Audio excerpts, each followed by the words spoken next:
सरकार आर्थिक सुधारों के मुद्दे पर फुल स्पीड में बढ़ रही है। कैबिनेट ने आज कई बड़े फैसले किए तो प्रधानमंत्री नरेंद्र मोदी ने भी मेक इन इंडिया को बढ़ावा देने के लिए 5M का मंत्र दिया।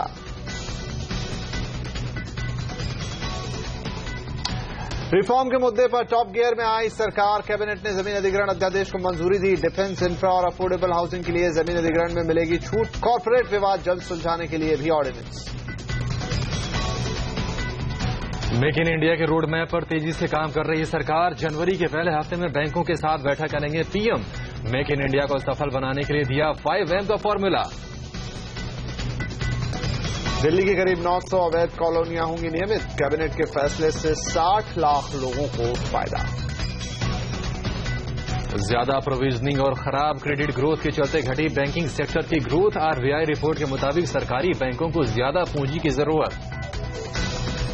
अच्छे विदेशी संकेतों ने भरा बाजार में जोश। आधे % की तेजी के साथ सेंसेक्स 27,400, निफ्टी 8,250 के करीब बंद। मिड कैप ने भी दिखाया है ज्यादा दम। और उत्तर भारत में तेज हुआ सर्दी का कहर। दिल्ली में शीतलहर से 3 लोगों की मौत। पारा 4 डिग्री तक गिरा। 150 से ज्यादा ट्रेनें लेट, दर्जन भर रद्द। एयरपोर्ट पर जीरो विजिबिलिटी।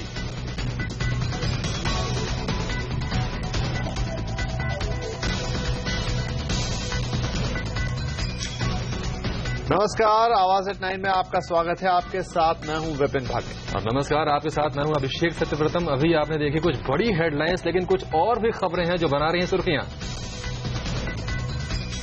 होंडा और मारुति के बाद हुंडई भी चली गुजरात। गुजरात के मेहसाणा में प्लांट लगाने की योजना। आवाज की एक्सक्लूसिव खबर।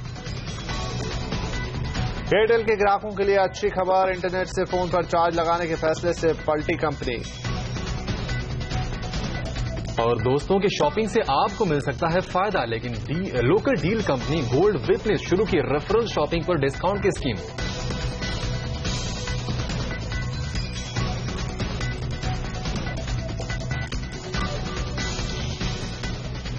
सस्ते घर यानी अफोर्डेबल हाउसिंग और बड़े इंफ्रा प्रोजेक्ट के लिए जमीन अधिग्रहण करना अब आसान होगा। कैबिनेट ने जमीन अधिग्रहण कानून में अहम बदलाव करते हुए इसे अध्यादेश के जरिए लागू करने का फैसला किया है। संसद के शीतकालीन सत्र में अहम बिल पारित कराने में नाकाम सरकार पिछले 5 दिनों में ये दूसरा अध्यादेश लेकर आई है, जबकि कई अहम बिलों को आगे भी अध्यादेश के जरिए लागू करने की तैयारी है। इसके अलावा भी कैबिनेट ने कई अहम फैसले लिए हैं, जिसकी जानकारी देने के लिए अब हमारे साथ है हमारे संवाददाता और ब्यूरो चीफ लक्ष्मण रॉय। लक्ष्मण, सस्ते घर यानी अफोर्डेबल हाउसिंग और बड़े इंफ्रा प्रोजेक्ट्स के लिए जमीन अधिग्रहण करना अब आसान होगा। कैबिनेट ने जमीन अधिग्रहण कानून में कई अहम बदलाव किए हैं और इस अध्यादेश को लागू करने का फैसला लिया है, तो क्या है वो अहम बदलाव? देखिए, अभी जो जमीन अधिग्रहण कानून है उसमें मोटे तौर पे प्रावधान ये है कि आपको तो मुआवजा तो देना ही देना होगा, साथ में कई सारी शर्तें पूरी करनी होगी। मिसाल के तौर पर अगर पब्लिक प्राइवेट पार्टनरशिप वाले प्रोजेक्ट के लिए जमीन अधिग्रहण करते हैं तो जमीन से जिन को नुकसान हो गया, फिर जमीन पर जो लोग निर्भर आश्रित हैं उनमें से कम 70% लोग सहमत होंगे, तभी आप जमीन अधिग्रहण कर पाएंगे। अगर आप निजी क्षेत्र के लिए जमीन अधिग्रहण करते हैं, निजी प्रोजेक्ट के लिए, तब आपको 80% लोगों से सहमति लेनी होगी और साथ ही साथ सोशल इंपैक्ट असेसमेंट भी करना पड़ेगा। अगर मल्टी क्रॉप जमीन है यानी उस जमीन पर एक से ज्यादा फसलें उगती है, तब भी आपको उसका मुआवजा देना होगा, उसकी समीक्षा करनी होगी। तो सरकार ने अब ये तय किया है अध्यादेश के जरिए, वो ये कि 5 खास तरह से के सेक्टर होंगे, उन 5 सेक्टर को इन तमाम शर्तों से छूट मिलेगी। यानी इन 5 सेक्टर को ना तो सोशल इंपैक्ट असेसमेंट करना होगा, ना तो लोगों से सहमति लेना जरूरी होगा 70% लोगों से, और ना ही मल्टी क्रॉप जमीन के लिए आपको वहां पे समीक्षा करना होगा या फिर इसकी भरपाई करनी होगी। ये जो 5 सेक्टर जिनको बड़ी राहत मिल रही है वो है राष्ट्रीय सुरक्षा या फिर डिफेंस से जुड़े हुए प्रोजेक्ट अगर लगाने जा रहे हैं वो, ग्रामीण इंफ्रास्ट्रक्चर या फिर गांव में इंफ्रास्ट्रक्चर बिजली के प्रोजेक्ट लगाने जा रहे हैं, पावर प्रोजेक्ट लगाने जा रहे हैं वो, अफोर्डेबल हाउसिंग के प्रोजेक्ट हो, इंडस्ट्रियल कॉरिडोर के प्रोजेक्ट हो या फिर पीपीपी के प्रोजेक्ट हो जिसमें जमीन का स्वामित्व सरकार के पास होगी, तो ऐसे 5 सेक्टर के लिए जमीन अधिग्रहण करने पर आपको इन तमाम शर्तों से छूट मिलेगी। इसके अलावा सरकार ने 13 अलग अलग कानूनों को भी जमीन अधिग्रहण कानून की इन शर्तों से छूट देने का फैसला लिया है। इन 13 अलग अलग कानूनों में जो महत्वपूर्ण कानून है वो है SEZ act, national highway act, Indian railway act. ऐसे जो 13 कानून हैं, उन कानूनों के तहत अगर आप प्रोजेक्ट लगा रहे हैं, उसके लिए जमीन अधिग्रहण कर रहे हैं, तो आपको इन तमाम शर्तों से छूट मिलेगी। और सरकार फिलहाल इसे अध्यादेश के जरिए लागू कर रही है। बजट सत्र में इसे बिल के तौर पर पारित करना जरूरी होगा। सरकार का यह कहना है कि अगर इस बार हंगामा हुआ तो संयुक्त सत्र बुलाने से भी नहीं हिचकेगी, ऐसा सरकार के सूत्रों ने इशारा कर दिया है। जी, तो सरकार ने अध्यादेश के जरिए ही सही लेकिन रिफॉर्म का एजेंडा जारी रखा। ये सुनाते हैं आपको कि जमीन अधिग्रहण अध्यादेश पर वित्त मंत्री अरुण जेटली का क्या कहना है। पहला है डिफेंस ऑफ इंडिया, दूसरा रूरल इंफ्रास्ट्रक्चर इंक्लूडिंग इलेक्ट्रिफिकेशन। तो जो प्रधानमंत्री ग्रामीण सड़क योजना है, अगर वो बननी है या कोई और ग्रामीण इंफ्रास्ट्रक्चर बदलना है, वो एग्जेम्प्टेड पर्पस नहीं था। तीसरा है affordable housing and housing for poor people. Finance ministry और अर्बन डेवलपमेंट मिनिस्ट्री की गाइडलाइंस में अफोर्डेबल हाउसिंग डिफाइंड है। चौथा है इंडस्ट्रियल कॉरिडोर्स। ये कॉरिडोर्स इसलिए रखा गया कि कॉरिडोर से एक कंपोजिट डेवलपमेंट होता है। अगर मान लीजिए कोई 200 किलोमीटर का कॉरिडोर बनता है और हाईवे के दोनों तरफ 1-1 किलोमीटर तक इंडस्ट्रियल कॉरिडोर बनता है, तो उसका पूरे एरिया पे जो ग्रामीण क्षेत्र साथ में होता है, एक बैलेंस डेवलपमेंट उसका होता है। और पांचवां है infrastructure and social infrastructure projects including projects under public private partnership where ownership of land continues to vest in government। और अब इस मामले पर बातचीत करने के लिए हमारे साथ हैं डीएलएफ के ग्रुप ईडी राजीव तलवार। तलवार साहब, बहुत स्वागत है आपका। तो कई सारे प्रावधान यहां पर वित्त मंत्री ने गिनाए, लेकिन अफोर्डेबल हाउसिंग जिस पर हम आते हैं, क्योंकि हाउसिंग की चर्चा सबसे ज्यादा है, तो यहां पर बाकी सारी बातें ठीक हैं। अब 80% लोगों का कंसेंट नहीं लेना होगा, यहां पर अब आपको किसी मुकदमेबाजी से भी मुक्ति मिलेगी, लेकिन जो मुआवजा है वो अभी भी तलवार साहब वही रखा हुआ है, 4 गुना शहरों गांव में और 2 गुना शहरों के अंदर। तो आपको लगता है अफोर्डेबल हाउसिंग का जहां तक बात है, तो ये पर्पस फुलफिल नहीं होता, क्योंकि जमीन महंगी रही तो हाउसिंग नहीं सस्ती हो पाएगी? नहीं जी नहीं, इसमें थोड़ा सा अनुमान आपका गलत है। जो वित्त मंत्री ने कहा है वो बिल्कुल सही कहा है कि अफोर्डेबल हाउसिंग को बढ़त मिलेगी और पक्की छत देने की जो आशा है सरकार की वो पूरी होगी, क्योंकि उन्होंने ये कहा है कि जहां पे लैंड एक्विजिशन का सवाल है वो अगर अफोर्डेबल हाउसिंग के लिए होता है और पीपीपी प्रोजेक्ट होता है तो वो जमीन सरकार के पास रहेगी। इसका मतलब कि उसका जो दाम है वो प्रोजेक्ट पे प्रोजेक्ट को भार नहीं उठाना पड़ेगा और वो सरकार के पास ही जमीन रहेगी। और जहां तक निजी क्षेत्र का सवाल है, हम लोगों को मुआवजे से कोई दिक्कत नहीं थी कि बेशक वो 4 गुना हो या बेशक 2 गुना हो। जो असल में प्रॉब्लम थी वो है उसकी समय की। जो समय का प्रावधान था वो 5 साल तक था कि एक्विजिशन को 5 साल तक लग सकते हैं, तो वो नहीं, वो जैसे जब रद्द किया जाएगा तो उससे बहुत सहूलियत मिलेगी। और जितने प्रोजेक्ट हैं, आशा है कि इंफ्रास्ट्रक्चर के साथ जितने भी हाउसिंग के जो प्रोजेक्ट लगाए जाएंगे, निवास बनाने के प्रोजेक्ट लगाए जाएंगे, उनमें शीघ्रता बढ़त होगी। तो ये बहुत बढ़िया स्टेप लिया गया है सरकार ने, और हमें पूरी आशा है कि इससे जो प्रधानमंत्री साहब की स्कीम है हाउसिंग फॉर ऑल बाय 2022, उसमें जरूर प्रोत्साहन मिलेगा।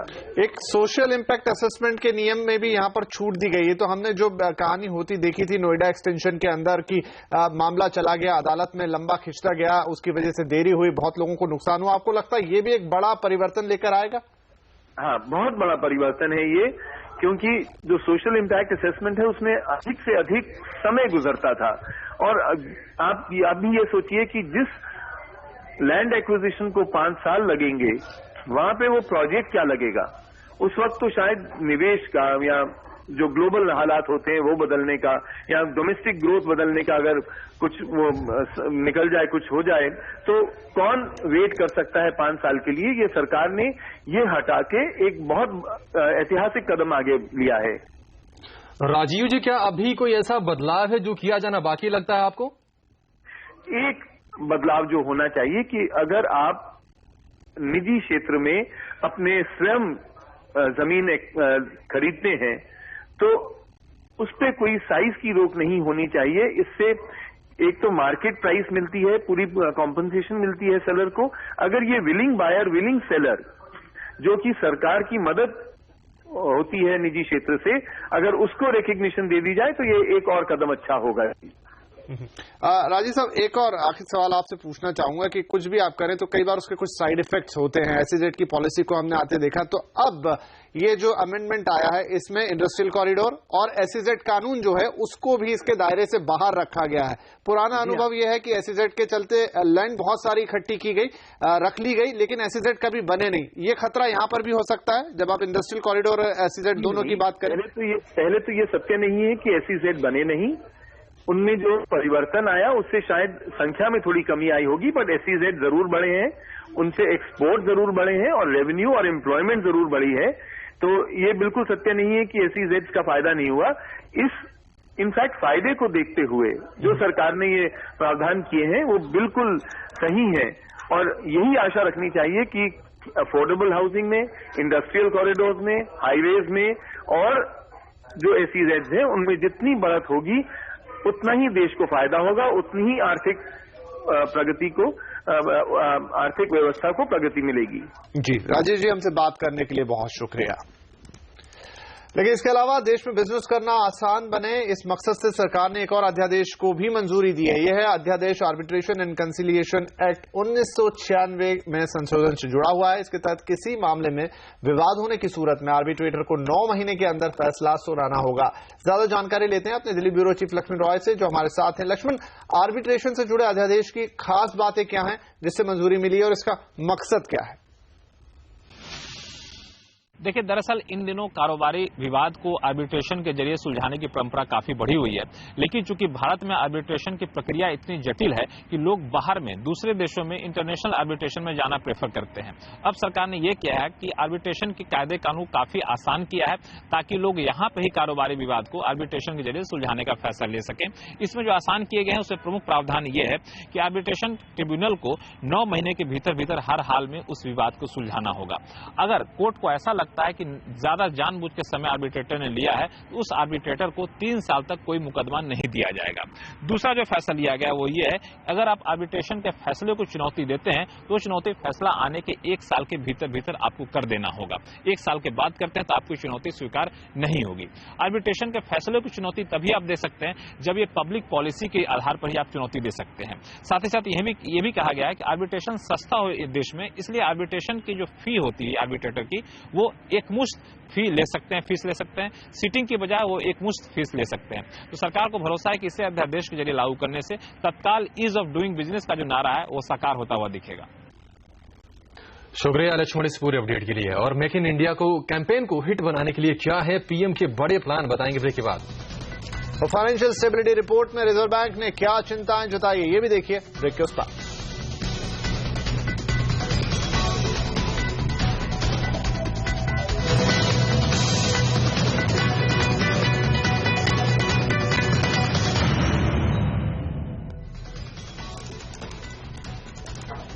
मेक इन इंडिया पर सरकार जोर शोर से आगे बढ़ रही है और इस बारे में प्रधानमंत्री जनवरी के पहले हफ्ते में बैंकों के साथ मुलाकात करने वाले हैं। मेक इन इंडिया कार्यक्रम में आज प्रधानमंत्री मोदी ने इस पहल को सफल बनाने के लिए 5M का मंत्र दिया। ये 5M है man power, money, material, machine और मिनरल्स। साथ ही उन्होंने मेक इन इंडिया की ABCD का मतलब भी बताया। सरकार का कल्चर ABCD कल्चर होता है और ये ऊपर से नीचे तक होता है। और जब मैं ABCD कहता हूं मतलब avoid, B bypass, C confuse, D delay. और जब मैं सक्सेस के रोड की बात करता हूं तो मैं उस रोड की चर्चा करता हूं जिसमें ROAD, R responsibility, O ownership, A accountability, D discipline. विकास के लिए जिन बातों पर बल देना है उसमें man, material, money, machine, minerals, इसका मैक्सिमम मूवमेंट कैसे हो, कोई स्टैग्नेंसी ना हो इन 5 क्षेत्रों में। इन 5M की की मूवमेंट कैसे बढ़े और उसको लेकर के हम आगे बढ़ना चाहते हैं। मेक इन इंडिया, उसके साथ एक हैशलाइन लगेगी, जीरो डिफेक्ट। अगर जीरो डिफेक्ट नहीं है तो हम ग्लोबल मार्केट में अचीव नहीं कर सकते। उसी प्रकार से दुनिया एनवायरमेंट कॉन्शियस है, एक बहुत बड़ी हमारी भी जिम्मेवारी है। तो जीरो डिफेक्ट, जीरो इफेक्ट। हम वो मैन्युफैक्चरिंग करेंगे एनवायरमेंट को इफेक्ट ना करे, हम वो मैन्युफैक्चरिंग करेंगे जो जीरो डिफेक्ट हो।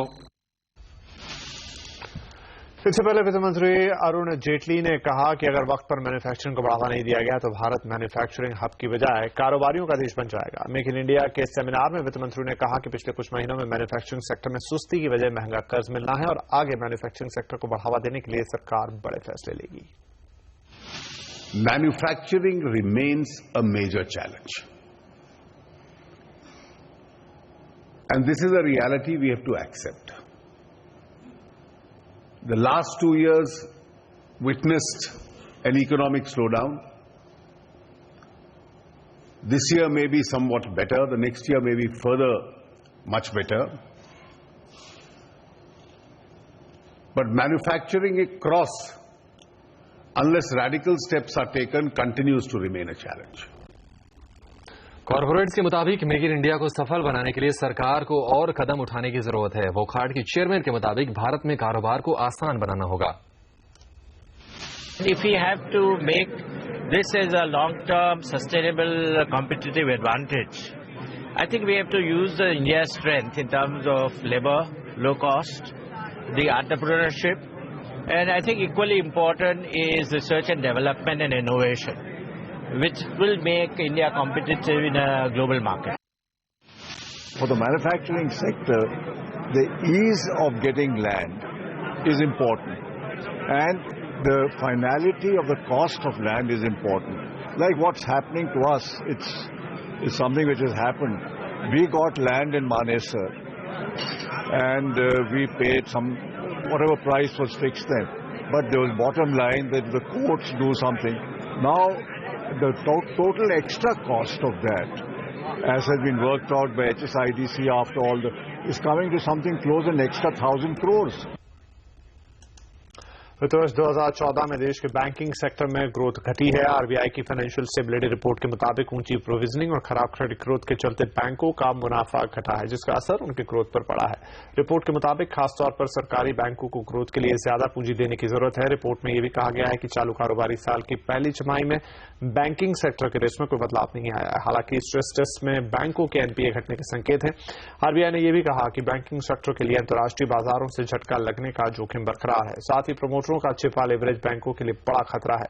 लेकिन अगर इकोनॉमी में सुधार होता है तो बैंकिंग सेक्टर की एसेट क्वालिटी में भी सुधार की उम्मीद बनेगी। जानकारों के मुताबिक इस साल घरेलू बचत बढ़ेगी। हालांकि शेयर बाजार में अभी भी घरेलू बचत का पैसा नहीं आ रहा है। जो पहले एनुअल रिपोर्ट अगर ध्यान से देखें, 1992-93 में जो टोटल फाइनेंशियल सेविंग्स जो हाउस होल्ड का था उसका 3% इक्विटी में सेव करते थे। आज का दिन 20 साल बाद पीओ रेशियो 3% ही है। उसका मतलब जो ये जो फाइनेंशियल जो सेविंग्स होता है, फाइनेंशियल सेविंग्स, उसका 50% अभी भी बैंक डिपॉजिट में रहते हैं। और बैंक डिपॉजिट में लास्ट 1-2 साल में काफी डिपॉजिट में स्लो डाउन हुआ। उसका काफी रीजन हम सबको पता है कि कोई बोलता है कि रियल डिपॉजिट रेट नेगेटिव है। उसके लिए दूसरा कारण भी इन्फ्लेशन काफी ज्यादा हो गया, उसके लिए real value of the cash balance Erode हो गया। और सरकार की ओर से रिजर्व बैंक पर दरें घटाने का दबाव बनना जारी है। वित्त मंत्रालय ने उम्मीद जताई है कि रिजर्व बैंक 3 फरवरी की पॉलिसी से पहले दरों में कटौती करेगा। वित्त मंत्रालय का कहना है कि इस कारोबारी साल में 4.1% वित्तीय घाटे का लक्ष्य हासिल करना सरकार के लिए चुनौती है और सरकार अब तक आए विदेशी निवेश से संतुष्ट नहीं है। हालांकि जानकार कह रहे हैं कि रिजर्व बैंक बजट के पहले दरें नहीं घटाएगा। Notwithstanding the fact that inflation is now still extremely low, I personally believe that RBI will wait for the budget, see what kind of fiscal deficit is left, see what kind of budget is presented, and then look at rate cuts in March. That's my personal view. Though I would, of course, be happier if the rate cuts happen earlier, but I think RBI will wait. Having tackled inflation so very well over the last couple of years, they're not going to let it slip by just sort of preempting it and doing the rate cuts 1 or 2 months earlier. राष्ट्रपति के कोल ordinance को मंजूरी देने के बाद coal block नीलामी की प्रक्रिया तेज हो गई है। शारदा एनर्जी एंड मिनरल्स के डायरेक्टर GD मुंद्रा के मुताबिक कोल ब्लॉक नीलामी पर सरकार ने सुझाव मांगे हैं और सरकार के नीलामी फैसलों से निवेशकों का भरोसा काफी बढ़ा है। सुप्रीम कोर्ट का आदेश आया 24 सितंबर से, उसके बाद गवर्नमेंट बिल्कुल रात दिन काम कर रही है, बहुत चुस्ती से फुर्ती से काम कर रही है। इसका अंदाजा आप इसी से लग जाएगा कि जब आप आदेश आया था सुप्रीम कोर्ट का, उसमें 42 रनिंग माइन थी और 4 रेडी टू रन माइन थी। वो जब ऑर्डिनेंस आया अक्टूबर में तो वो जो 4 से 32 हो गई रेडी टू रन माइन, और आज जब वो प्रोसेस चालू हो रही है तो रेडी टू रन माइन 59 हो गई है। तो 4 से अगर 59 माइन मतलब 55 माइन उन्होंने रेडी टू रन ऐड कर दिया है। जो पूरे 20 साल में सिर्फ 42 माइन रनिंग हुई थी, अगर वो नेक्स्ट 1 साल में 2 साल में 101 माइन रनिंग होती, 42 प्लस 59, तो ये कोयला क्षेत्र के लिए बहुत अच्छी बात है। और सरकार जो भी कर रही है सभी के सुझाव ले रही है, सभी स्टेक होल्डर को कॉन्फिडेंस में ले रही है और सुझावों पे अमल भी कर रही है। और अभी वक्त है एक ब्रेक का। ब्रेक के बाद दिखाएंगे बाजार का कैसा रहा हाल और किन सेक्टर्स ने दिखाया दम।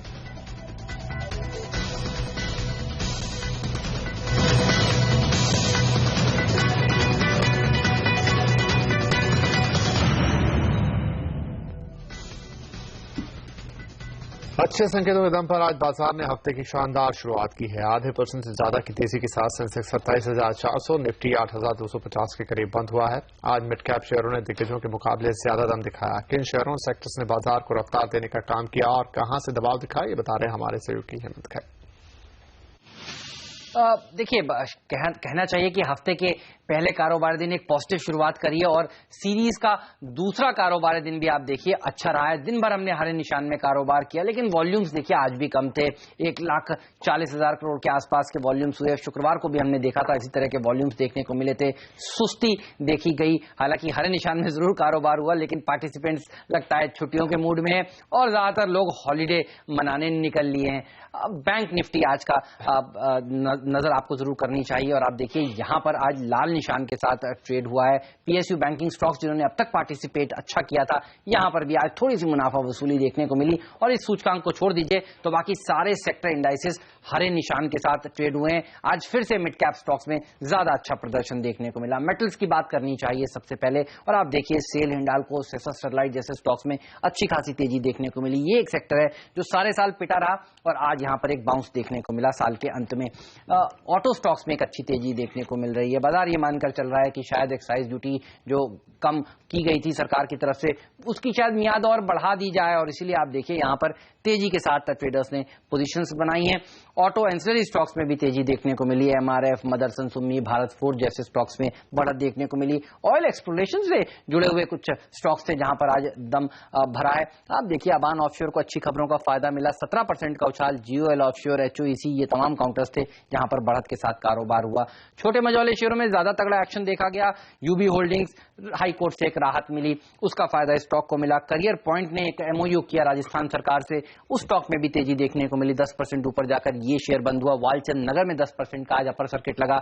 IFCI को खबरों का फायदा मिला कि सरकार यहां पर 60 करोड़ रुपए और डाल सकती है। ये तमाम स्टॉक्स थे जो आज रडार पर है, लेकिन वॉल्यूम्स काफी कम होते जा रहे हैं। साल का अंत है, लोग हॉलिडे सीजन पर निकल गए हैं ऐसा लगता है और लगता है कि अगले हफ्ते से सोमवार से बाजार में वापस से अच्छा पार्टिसिपेशन देखने को मिलेगा। लेकिन अच्छी बात यही है कि हरे निशान में ही आज दिन भर कारोबार हो। दिसंबर सीरीज में खराब प्रदर्शन के बाद जनवरी सीरीज में बाजार के लिए अच्छे संकेत हैं। जानकारों के मुताबिक बाजार के लिए अब ग्लोबल चिंताएं खत्म हो गई हैं और जनवरी सीरीज बाजार के लिए काफी अच्छी रहेगी। एक हद तक जो ग्लोबल रिस्क है वो शायद हमारे सामने से हट जाए और उसके हटते हमें लगता है कि उसके हटते जैसे देखा गया है कि मार्केट में एक उछाल वापस आ गया है और स्टेबिलिटी दिखाई दी है। हालांकि फॉरेन इन्वेस्टर पार्टिसिपेशन म्यूटेड है ईयर एंड कंसिडरेशंस के हिसाब से, लेकिन मुझे लगता है कि अगर ग्लोबली स्टेबिलिटी बनी रही और लोकली जो हमने गवर्नमेंट की जो कन्विक्शन देखा है रिफॉर्म प्रोसेस को आगे ले बढ़ाने की प्रोसेस में, मुझे लगता है कि ये दो फैक्टर्स बाजार को और मजबूती यहाँ से दे सकते हैं। आगे जाके हम ये उम्मीद तो बनी रही है कि रेट कट्स हो सकते हैं anywhere between 50 basis points to 100 basis points और सबसे इम्पोर्टेंट सेक्टर जिसको ये फेवर करेगा वो है ऑटोज। तो मुझे लगता है कि अगर ये ऐसी कोई एक्साइज की रिवर्सल के कारण अगर ये कोई इस सेक्टर में गिरावट दिखती है तो clearly these are growth companies, very clean balance sheets, और उन पे सबसे ज्यादा इन्वेस्टर्स की नजर होनी चाहिए।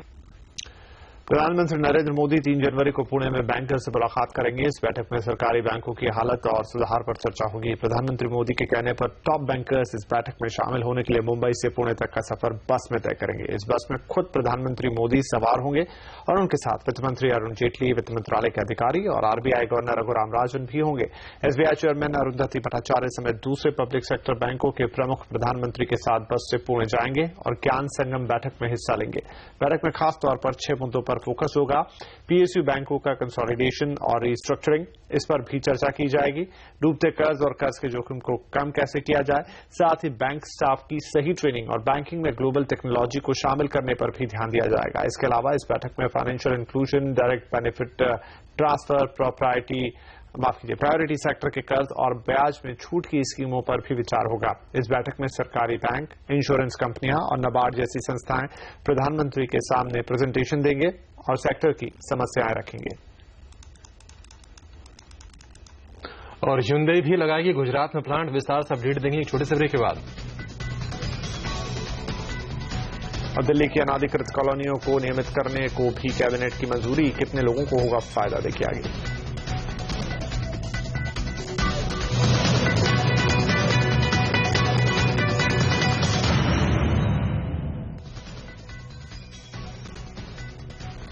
कैबिनेट ने आज दिल्ली की अनधिकृत कॉलोनियों को नियमित करने को भी मंजूरी दे दी। इस फैसले के मुताबिक 1 जून 2014 तक बनी 895 अनधिकृत कॉलोनियां नियमित हो जाएंगी।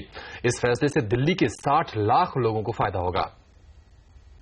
जो पहले कट ऑफ डेट 31 मार्च 2002 तक की थी, उसको 1 जून 2014 तक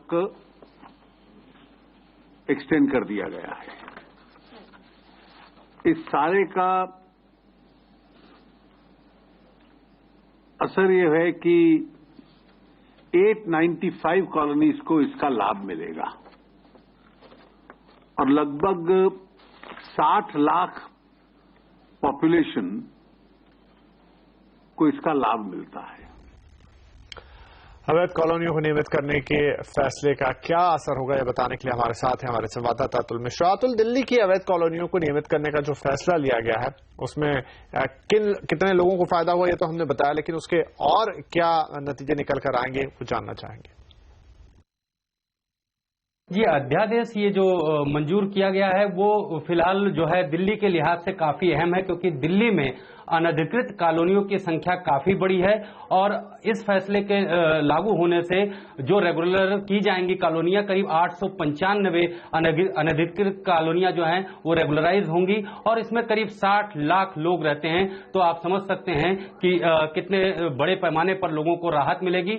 फिलहाल अगर देखा जाए तो 2004 में, फरवरी 2004 में शहरी विकास मंत्रालय ने गाइडलाइन जारी की थी अनधिकृत कॉलोनियों को रेगुलराइज करने के लिए और उसमें जो कट ऑफ डेट थी वो 31 मार्च 2002 की दी गई थी, यानी 31 मार्च 2002 तक जो कॉलोनियां बनी थी अनधिकृत तौर पर उन्हें रेगुलराइज किया जाना था। लेकिन अब ये जो अध्यादेश मंजूर हुआ है इसके जरिए 1 जून 2014 तक जो कॉलोनियां बनी हैं उनको रेगुलराइज किया जा सकेगा। ये रेगुलराइजेशन फिलहाल जो डेवलपमेंट चार्ज होता है डीडीए और एमसीडी का वो चुकाकर और पेनल्टी देकर किया जाता है। फिलहाल इस बारे में जो डिटेल नियम कायदे होंगे वो एमसीडी और डीडीए की तरफ से जारी किए जाएंगे। लेकिन फिलहाल अब 895 अनधिकृत कॉलोनियों को रेगुलराइज करने का रास्ता दिल्ली में साफ हो गया है। बड़े पैमाने पर यहां पर लोगों को इससे राहत मिलेगी। शुक्रिया अतुल इस अपडेट के लिए। और दिल्ली सरकार ने उबर जैसी टैक्सी एग्रीगेटर कंपनियों को राजधानी में अपनी सेवाएं शुरू करने का रास्ता साफ कर दिया है। हालांकि उबर और उस जैसी दूसरे ऑपरेटर्स को रेडियो टैक्सी स्कीम की नई गाइडलाइन का पालन करना होगा। दिल्ली सरकार के ट्रांसपोर्ट विभाग ने रेडियो टैक्सी स्कीम 2006 में बदलाव किए हैं। ये बदलाव तत्काल प्रभाव से लागू होंगे। स्कीम के मुताबिक रेडियो टैक्सी में जीपीएस और जीपीआरएस आधारित ट्रैकिंग डिवाइस, प्रिंटर और रूट और तय किया गया रास्ता दिखाने के लिए डिस्प्ले पैनल जरूरी होगा। रेडियो टैक्सी का लाइसेंस लेने के लिए कम से कम 200 रेडियो टैक्सी का होना जरूरी होगा। हालांकि ये टैक्सी एग्रीमेंट के जरिए हायर की गई भी हो सकती हैं। रेडियो टैक्सी का लाइसेंस लेने वालों को कॉल सेंटर भी बनाना होगा या फिर किसी ऑथराइज्ड कॉल सेंटर या वेब पोर्टल की सुविधा रखनी होगी। टैक्सी के अंदर और बाहर ट्रांसपोर्ट हेल्पलाइन नंबर 42400400 और पुलिस हेल्पलाइन नंबर 1095 डिस्प्ले करना होगा। टैक्सी ऑपरेटर को टैक्सी में पैनिक बटन की सुविधा भी देनी होगी ताकि जरूरत पड़ने पर ऑपरेटर के कंट्रोल सेंटर और नजदीकी पुलिस स्टेशन पर सिग्नल जा सके। गुजरात अब देश का ऑटो हब बन चुका है। टाटा नैनो, फोर्ड और मारुति के बाद अब हुंडई भी गुजरात में प्लांट लगाने जा रही है। हमें मिली खबर के मुताबिक हुंडई ने जमीन खरीदने के लिए इलाके की पहचान कर ली है और ज्यादा जानकारी के लिए बात करेंगे अपने सहयोगी मनीष देसाई से। मनीष, और क्या डिटेल्स हैं इस खबर के बारे में? हुंडई की क्या प्लानिंग है आगे के लिए? बिल्कुल, देखिए, जैसे यहाँ पर गुजरात में ऑटो कंपनियों का इंटरेस्ट बढ़ता जा रहा है, हुंडई ने अभी करीब 10 दिन पहले ही गुजरात सरकार के आला अधिकारियों के साथ एक मीटिंग की थी। उनके भी आला अधिकारी यहाँ पर आए थे। उन्होंने ये इंटरेस्ट जताया है कि उनके जो 3rd फेज का प्लांट लगना है वो गुजरात में लगे। इसके लिए इन्होंने ये मुलाकात की थी। 2 फेज इनके बनने हैं, वो चेन्नई में जो इनका प्लांट चल रहा है वहां पर कंपनी का कहना यह है कि उनकी जो डिमांड है वो दिन ब दिन बढ़ती जा रही है और वो प्रोडक्शन को पहुंच नहीं पा रहे, इसीलिए उन्हें 3rd फेज का काम जो है वो यहां करना है और इसके लिए उन्होंने गुजरात में पसंद बनाई है। जैसे हमारे सूत्र बता रहे हैं, गुजरात सरकार की तरफ से इनको करीब 300 एकड़ जमीन चाहिए। उसके लिए 2 इलाके सुझाव दिए गए थे। महसाना से मांडल जो रोड जाती है जहां पर मारुति का प्लांट है और वहीं नजदीक में होंडा मोटरसाइकिल भी जगह पसंद कर चुकी है। एक ये जगह इनको सुझाई गई थी और दूसरी जगह जो है सानंद में सुझाई गई थी जहां पर नैनो और फोर्ड के प्लांट है और हाल ही में होंडा मोटर्स ने वहां पर नजदीक में जमीन खरीदी है। लेकिन जो हमें सूत्र बता रहे हैं उसके मुताबिक हुंडई की पसंद बन सकता है महसाना के पास का मांडल इलाका और वहां पर वो करीब 300 एकड़ जमीन खरीद सकते हैं क्योंकि सरकार के पास जमीन नहीं है, उन्हें प्राइवेट पार्टी से ये जमीन खरीदनी होगी। हुंडई मोटर्स के चेयरमैन जो है वो आएंगे वाइब्रेंट समिट के दौरान और इसकी घोषणा होगी। तो मैं आपको बता दूं कि ऑलरेडी जनरल मोटर्स यहां 20 साल पहले कालोल में अपना प्लांट लगा चुका है। इसके बाद टाटा नैनो, मारुति, फोर्ड जैसे प्लांट के काम शुरू हो चुके हैं और अब होंडा मोटर्स ने भी जमीन खरीद ली है और इसके बाद हुंडई जब वाइब्रेंट समिट के दौरान घोषणा करेगी तो ये स्वाभाविक है कि देश का डेट्रॉइट बन चुका है गुजरात और इतनी सारी बड़ी कंपनियां यहां पर लग चुकी है और मेक इन इंडिया का जो स्लोगन है नरेंद्र मोदी का, हो सकता है कि गाड़ियां जो बने वो मेड इन गुजरात की, मेक इन गुजरात की अगले कुछ वर्षों में देखने को मिलेगी हमें। और इंटरनेट टेलीफोनी के लिए पैसे वसूलने के फैसले से क्यों पलटी एयरटेल?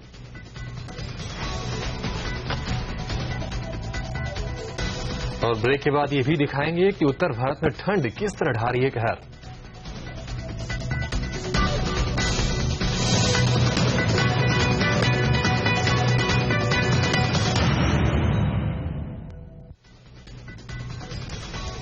पहाड़ों पर हो रही बर्फबारी की वजह से पूरा उत्तर भारत ठंड और कोहरे की चपेट में है। ठंड का अंदाजा आप इसी बात से लगा सकते हैं कि अमृतसर में तापमान 0 डिग्री हो चुका है और दिल्ली शिमला से ज्यादा ठंडी हो गई है। इतना ही नहीं, कोहरे की वजह से करीब 150 ट्रेनें लेट चल रही हैं जबकि 55 उड़ानों पर भी असर पड़ा है। ठंड से राजधानी दिल्ली में 3 लोगों की मौत की खबर भी आई है।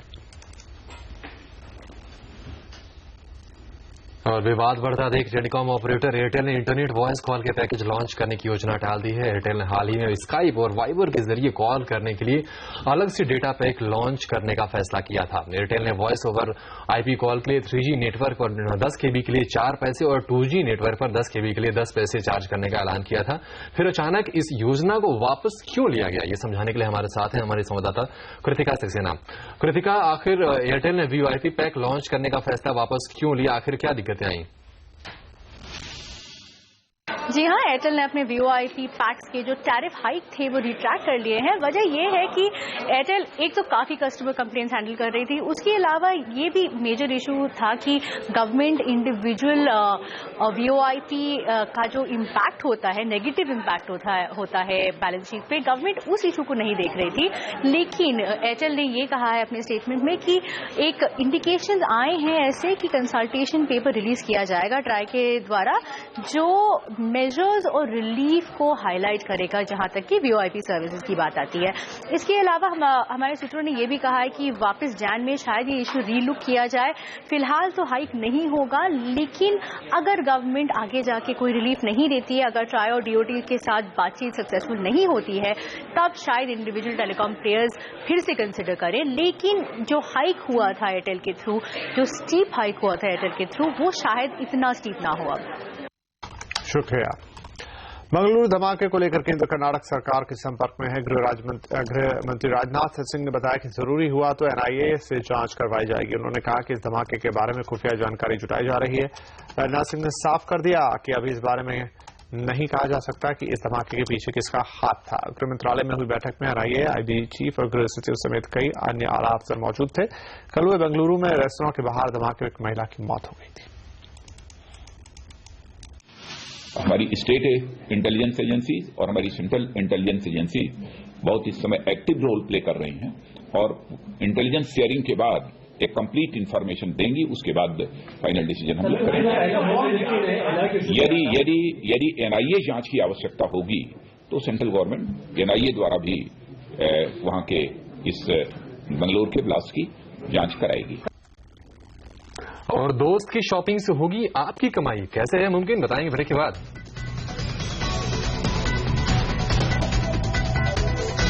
और पीके का हो रहा है पूरे देश में विरोध, ये भी देखिए आगे।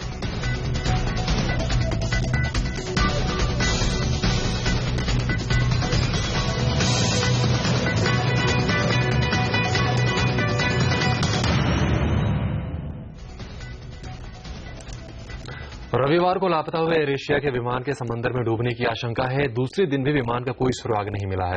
इंडोनेशिया के उपराष्ट्रपति ने इस बात का खंडन किया कि खोजी एरिया में मिला मलबा एयर एशिया के विमान का है। समुद्र में खराब मौसम के कारण विमान को खोजने में काफी दिक्कत आ रही है। 10 जहाज, 2 हेलीकॉप्टर और ड्राइवरों की टीम लगातार विमान को खोजने में लगी हुई है। शॉपिंग की दुनिया तेजी से बदल रही है। अगर आप मोबाइल के जरिए खरीदारी करना चाहते हैं तो आपके पास कई ऐसे ऑप्शन हैं जो आपके लिए रियल टाइम डिस्काउंट दिला सकते हैं। लेकिन अगर आपका कोई परिचित या दोस्त शॉपिंग करता है तो अब इसका फायदा भी आपको मिल सकता है। अगर अब आपके रेफरेंस से आपको कोई परिचित या दोस्त खरीदारी करता है तो उसे मिलने वाले डिस्काउंट का 10% आपको लाइफ टाइम मिल सकता है।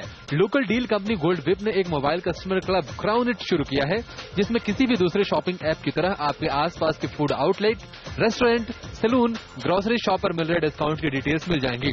लेकिन क्राउन इट पर यह डिस्काउंट आपको कैशबैक के तौर पर मिलेगा, जो शॉपिंग के बाद आपके मोबाइल वैलेट में जमा हो जाएगा, जिसका इस्तेमाल आप अपने फोन का बिल चुकाने और फ्लिपकार्ट, अमेजॉन, जबोंग या फिर बुक माई शो जैसी ऑनलाइन साइट पर खरीदारी करने में कर सकते हैं। Around 30,000 customers जो हमारी ऐप यूज कर रहे हैं and we're growing very fast. We are going to cross 50,000 very soon. And उनको क्या होता है कि वो आसपास के जितने भी रेस्टोरेंट्स एंड बाकी सर्विसेज हैं उनको हम हमारी ऐप में देख सकते हैं and they can avail a deal by going there and visiting it. And the deal is actually available to them as cashback. दूसरे शॉपिंग ऐप जहां आपको रियल टाइम डिस्काउंट या कूपन देते हैं, वहीं इस ऐप की सबसे बड़ी खासियत रेफरल शॉपिंग है, जिसमें अगर आप अपने किसी दोस्त या परिचित को रेफर करते हैं तो उसे मिलने वाले डिस्काउंट का 10% आपको लाइफ टाइम मिलता रहेगा, जिसका इस्तेमाल आप उसी तरह कर सकते हैं जिस तरह से शॉपिंग करने वाला कर सकता है।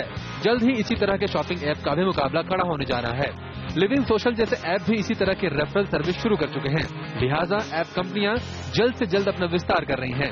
फिलहाल क्राउन इट की योजना है कि अगले 3 साल में देश के 25 शहरों में 2 करोड़ ग्राहकों तक अपनी पहुंच बनाएगी। कंपनी को भरोसा है कि अगले 3 साल में उसका रेवेन्यू हर महीने 600 करोड़ तक पहुंच जाएगा। अतुल मिश्रा, दिल्ली।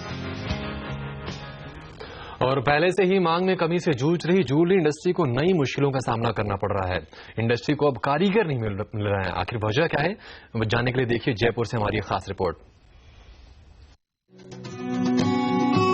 रंग बिरंगे रत्नों से जड़े हुए इन आभूषणों को पहनने से भले ही किसी की हैसियत में 4 चांद लग जाते हों, लेकिन इनको बनाने वालों का इससे मोह भंग होने लगा है। देश में जयपुर जैसे ज्वेलरी और कलर स्टोन के बाजारों में प्रशिक्षित कामगारों की भारी कमी देखी जा रही है। जितनी मांग है उसके मुकाबले करीब आधे कारीगर मिल पा रहे हैं।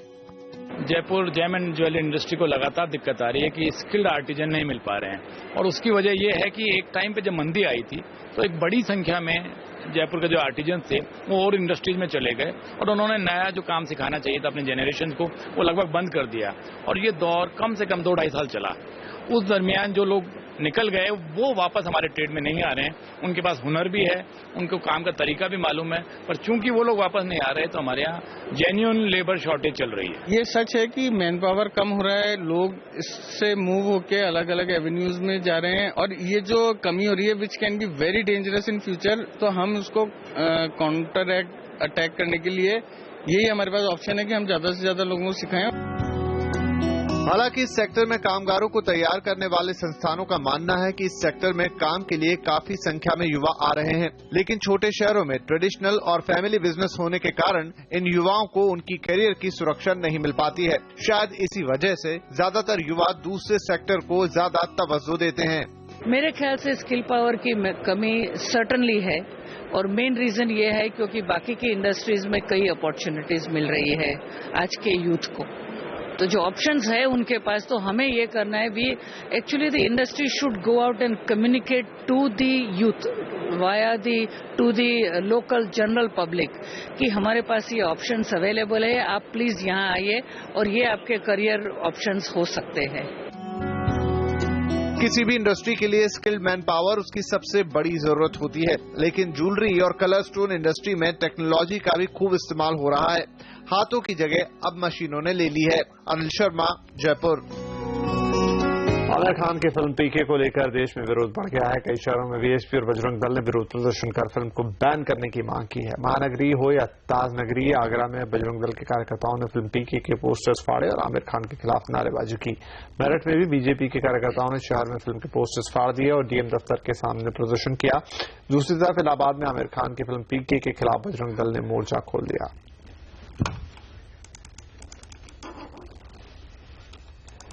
और आज आवाज एट 9 में फिलहाल इतना ही। कल आपसे फिर करेंगे मुलाकात, तब तक के लिए नमस्कार।